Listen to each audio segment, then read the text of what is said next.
Dumaong na sa Pier 13 sa South Harbor, lungsod ng Maynila, ang BRP Bagakay. Ito ang barko ng Philippine Coast Guard na magkabila ang binomba ng tubig ng Chinese Coast Guard malapit sa Panatag Shoal.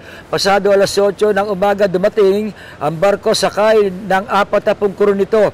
Pagdating ng barko, sinalubong sila ng mga opisyal ng PCG bilang pagpupugay sa mahirap na misyong kanilang sinuong. Ininspeksyon rin ni Commodore Arnaldo Lim, ang acting commander ng Coast Guard District NCR Central Luzon, ang mga tinamong damage ng barko. Sa pagtaya ni Commander Lim, nasa 2 hanggang 3 milyong piso ang halaga ng pinsala ng barko. Railings po.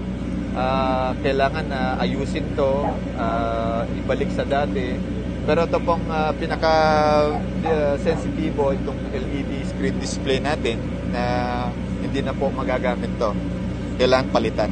Sinabi naman ni Rear Admiral Armando Balilo, ang tagapagsalita ng PCG, ilan sa naging pinsala ay nayupi ang railings ng barko at nasira ang canopy nito dahil sa lakas ng pressure ng tubig mula sa water cannon. Sinabi ni Balilo na sa lakas ng pressure na ginamit ng barko ng China, kung tumama ito sa tao ay maaaring magkabali-bali ang katawan nito.